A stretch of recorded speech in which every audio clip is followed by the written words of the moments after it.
Now we'll hand over to Sarah McGhee, again from the University of Hong Kong, and she has a few PowerPoints to supplement her short talk.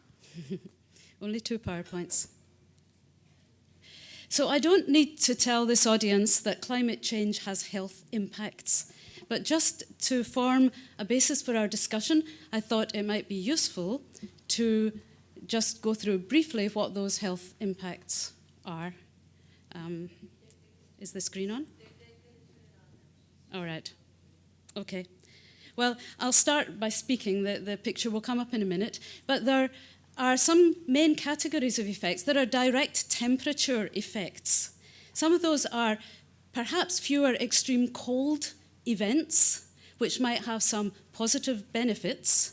But the IPCC has decided that probably the negative impact of extreme heat events will outweigh any benefit of reduced extreme cold events. And if you remember back in 2003 in Europe, there was an extreme heat event in the summer, and many people, they estimate about 40,000 people died as a result of that extreme heat event, and these will probably become more common.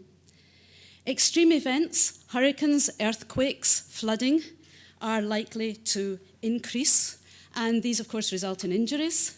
They result in infectious disease epidemics, which we see in Haiti now with cholera. I heard this morning 450 deaths now attributed to cholera after the earthquake, and also stress-related disorders.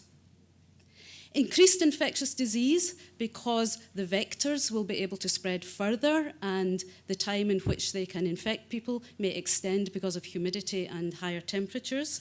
And the mosquito, the tick responsible for these, so increased effects of malaria and dengue, Japanese encephalitis, Lyme's disease. We're seeing more events of these in areas in which they weren't before.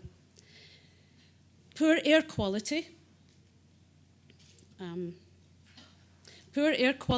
Increased smog because of ground level ozone, which has impacts on lungs, and increased particulates because of desertification, more dust, wildfires, and all of these are likely to impact the people whom we've just heard described as more vulnerable, the people who are elderly or very young, people who already have existing heart disease or respiratory disease, but they will affect all of us in time.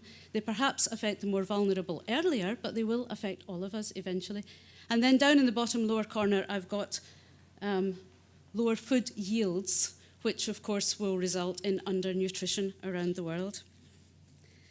Now, these impacts are superimposed on what already exists in the world, which is inequity in health and inequity in access to health care.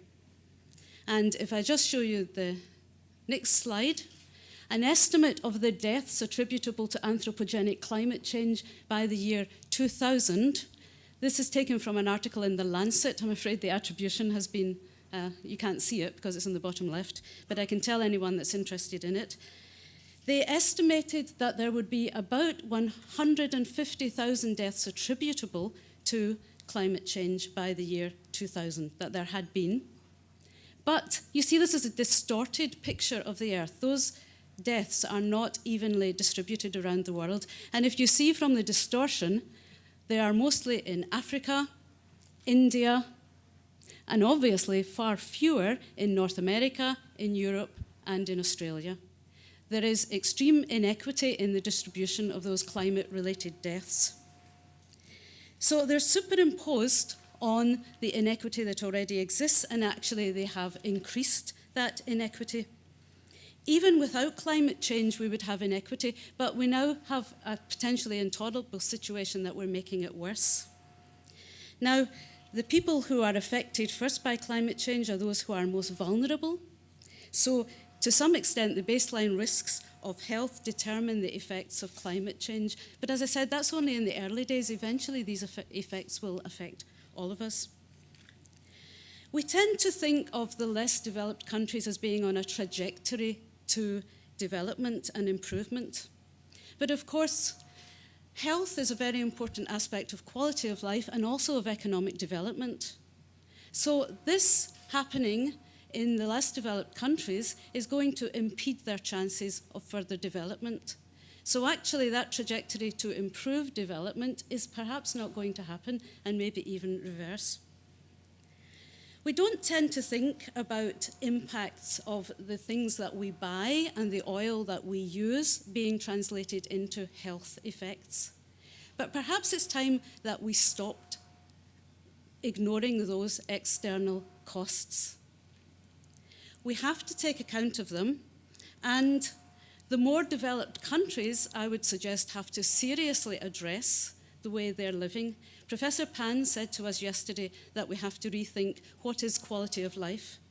And I would suggest that the more developed countries actually have to start thinking about reducing what they think of as quality of life in order to decrease this inequity. The problem is that that's going to be a very difficult thing to achieve, especially in democratic countries with governments who have very short-term thinking. So my question to the audience and the panel would be, how can we make the more developed countries take on board this inequity, do something about it, which is probably going to result in them having to pay more for goods, pay more for oil, reduce what they perceive as their quality of life. Maybe it's going to require greater regulation. Maybe we're going to have to fine people who don't go along with the necessary changes. This is really just questions for us. Can we accept it, and is there any way that we can impose these changes in the developed countries in order to even out this inequity? Thank you.